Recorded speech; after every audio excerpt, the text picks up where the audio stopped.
वर्गात मुलांची हाजरी कोणत्याही वेळी 60 पैकी 25 ते 30 पेक्षाच्या वर जात नाही. हे काही थोडंच आहे. लेक्चर घ्यावं म्हटलं किंवा घेऊन सुद्धा वर्गात मुलांची हाजरी 60 पैकी 25 ते 30च्या वर काही जात नाही.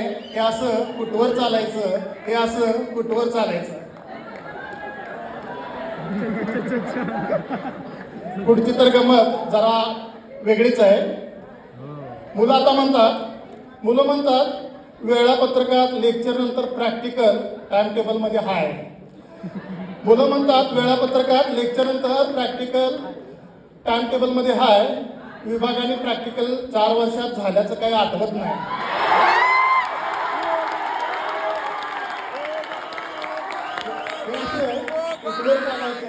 हे असं कुठवर चालायचं. आता हा तर लेक्चर प्रॅक्टिकलचा गोंधळ. पुढे परीक्षेचं पाहूया. विद्यापीठाचं तर काय सांगावं.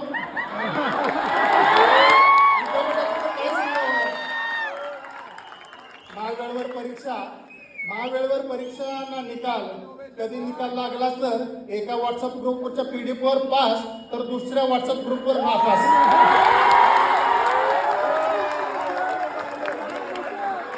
हे असं कुठवर चालायचं, हे असं कुठवर चालायचं. मुलं तर तक्रार घेऊन जाणार आहे रिझल्ट बाबत. निकालाबाबत प्राध्यापकांनी विचारावं तर ते ऑफिसला जावं म्हणतात. निकालाबाबत प्राध्यापकांनी विचारावं तर ते ऑफिसला जावं म्हणतात. ऑफिसमधले प्राचार्याकडे थेटच पाठवतात. ऑफिसवाले प्राचार्याकडे थेटच पाठवतात. तर प्राचार्य म्हणतात तुम्हाला आता विद्यापीठात जावं लागतंय, तुम्हाला आता विद्यापीठात जावं लागतंय. हे असं कुठवर चालायचं, हे असं कुठवर चालायचं. शेवटी आम्ही आता 4थ्या वर्षात आलो आणि परीक्षा देऊन निघालो. परीक्षा घेऊन निघालो. मागच्या वर्षी तुम्ही म्हणाला की आपण आता सगळं काही नवीन इमारत सुरू करायचं. आता सगळं काही नवीन इमारत सुरू करायचं.